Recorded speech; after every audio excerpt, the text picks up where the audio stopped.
Pretty impressive operation you got going here. So, how long did you say you were working on this? About 6 years or so, give or take. Wow, that's a long time. And why do I not want to turn my HUD back on again? Oh no.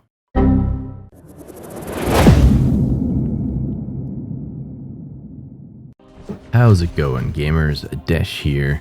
I finally get to bring my ARK friends into the Ashes of Creation hype with its impressive animal husbandry system. At this time, we know that animal husbandry will use the genetic system, more on that later, to process tamed animals into one of 4 categories: pets, mounts, livestock, and beasts of burden. Animal husbandry is also one of the few processing artisan classes we know of at this time, and will have an obvious interdependency with the gathering artisan class of taming, which will be responsible for locating, capturing, and taming wild creatures throughout Vera. As is the trend for processing classes so far, there is a building built in your player-owned freehold called the stable. They'll be used for breeding animals as well as housing mounts. I'm sure the freehold stables will have big advantages, but it seems that these buildings will also be buildable in nodes, as Steven has said.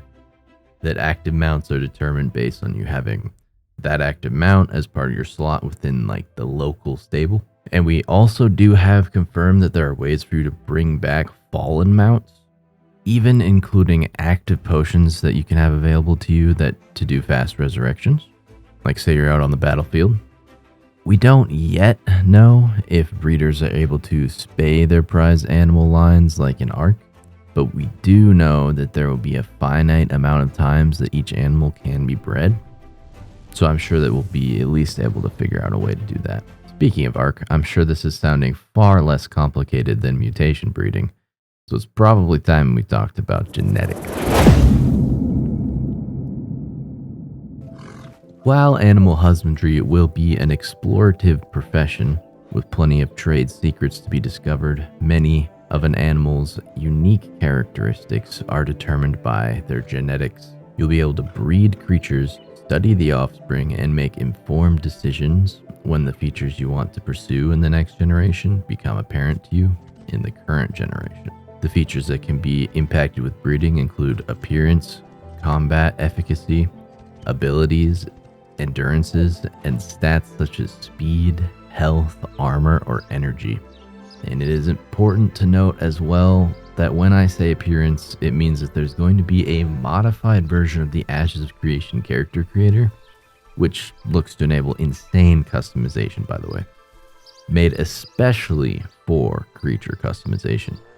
I can guarantee there will be a whole market of people skilled in creature customization coming together with people wanting special looks to their animals to create like a whole new market. The most exciting though, and perhaps most important piece of information we have about animal husbandry is that it's based on real world genetics.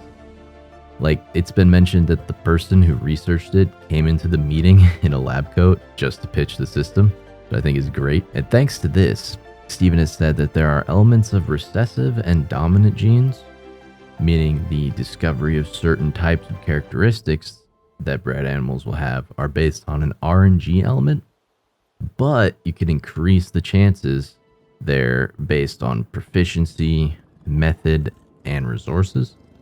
So it's not something that's, as he said, a pie in the sky RNG number, but rather something that you can hone over time.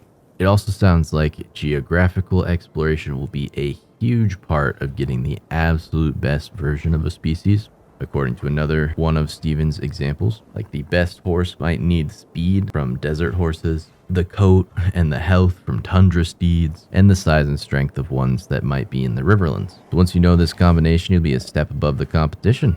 And one last thing I want to mention is there are supposed to be stages of development for each animal, with certain actions or quests like feeding, cleaning, riding, or fighting with it that can have a huge impact on the creature's stats and abilities once it hits adulthood. But we'll see how that part of the system really fleshes out. Alright, animal husbandry feels like a system that will reward your effort and exploration for powerful traits hidden in rare spawns and mutations to the potential for entirely new species to be unlocked by master breeders who are pushing limits. It's going to be quite an amazing system, and I can't wait to see it. Are you going to master animal husbandry? Will you be skilled enough to raise royal dragon eggs for those few players who are allowed to fly? Let me know in the comments below, and I'll see you this weekend with all the news from the latest development livestream.